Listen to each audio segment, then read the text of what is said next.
Hello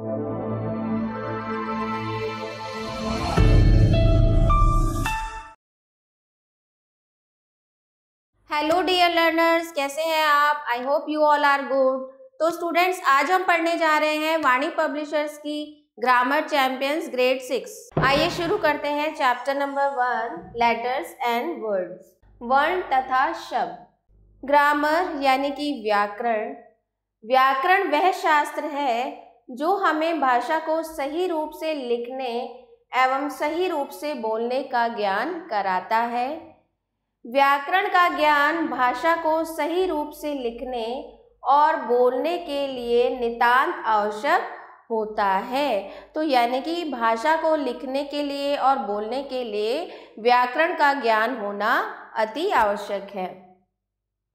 letters, वर्ण यानी कि वर्ण। भाषा की सबसे छोटी इकाई को वर्ण कहते हैं। भाषा की जो सबसे छोटी इकाई होती है वो वर्ण होती है। अल्फाबेट यानी कि वर्णमाला। वर्णों का व्यवस्थित तथा क्रमबद्ध समूह वर्णमाला कहलाता है। तो भाषा की सबसे छोटी इकाई वर्ण होती है। जब उन वर्णों को हम एक क्रम में लिख के व्यवस्थित करते हैं तो वह हमारा वर्णमाला कहलाता है। टाइप्स ऑफ लेटर यानी कि वर्णों के प्रकार। अंग्रेजी वर्णमाला में कुल 26 वर्ण होते हैं। इन वर्णों को दो भागों में विभाजित किया गया है, वोवल्स स्वर तथा कॉन्सोनेंट यानी कि व्यंजन। अंग्रेजी वर्णमाला के वर्णों ए, ई, आई, ओ, यू को वोवल्स कहा जाता है तथा शेष वर्णों B, C, D, F, G, H, J, K, L, M, N, P, Q, R, S, T, V, W, Z, X, Y को कॉन्सोनेंट कहते हैं। अब यहाँ पे देखते हैं वर्ड्स। शब्दों का निर्माण वर्णों के मेल से होता है, यानी कि जब वर्णों को हम आपस में मिलाते हैं तो क्या बनते हैं? शब्द बनते हैं। प्रत्येक शब्द का कोई ना कोई अर्थ अवश्य होता है। उचित क्रम में व्यवस्थित वर्णों से ही शब्द बनते हैं। जब वर्णों को हम उचित क्रम में व्यवस्थित करते हैं तो शब्दों का निर्माण होता है। उदाहरण के लिए आप देख सकते हैं TWO2 एक शब्द है जो 3 अक्षरों TWO से मिलकर बना है, किंतु WOT या OWT या OTW शब्द नहीं कहलाएंगे क्योंकि इनका कोई अर्थ नहीं है। तो आपने देखा TWO जब हमने लिखा 2 तो उसका एक अर्थ बन रहा है, लेकिन जब हमने उसी को OTW या WOT लिखा तो उसका कोई अर्थ नहीं बन रहा है।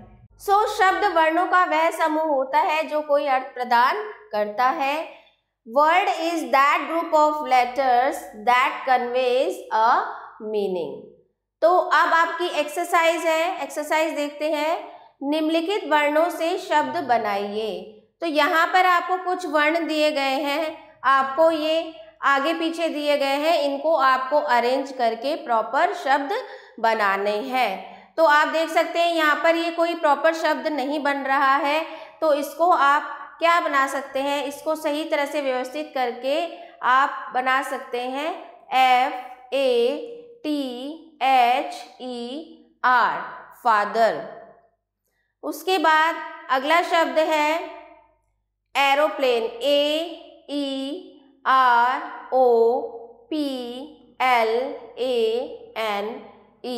एरोप्लेन बन जाएगा। इसको आप अरेंज करेंगे तो। उसके बाद नेक्स्ट वर्ड है आपका टीचर, TEACHER, टीचर। नेक्स्ट से आप बना सकते हैं टीचर। तो इसी तरह से आपको सारे वर्ड्स को सही तरह से अरेंज करके एक सही वर्ड बनाना है। तो आइए स्टूडेंट्स कुछ एक्सरसाइज देख लेते हैं। पहली एक्सरसाइज है निम्नलिखित शब्दों से नए शब्द बनाइए। यहाँ पर आपको दिया है एलिफेंट, तो एलिफेंट से आप देख सकते हैं कौन कौन से वर्ड्स बन पा रहे हैं। एंट बन गया, एट बन गया, हैट बन गया, लैट बन गया, टेन, हैन, टेन, ईट, नेट, हेल्प। तो इसी तरह से आपको यहाँ पे कुछ वर्ड्स दिए गए हैं, इनकी हेल्प से आपको जितने पॉसिबल वर्ड्स बन सकते हैं वो बनाने हैं। तो सबसे पहले देखिए एक्सप्रेशन। एक्सप्रेशन से आप बना सकते हैं एक्सप्रेस, फिर आप बना सकते हैं प्रेस,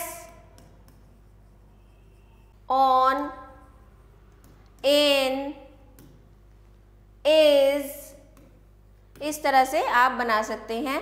नेक्स्ट है हिप्पोपोटामस।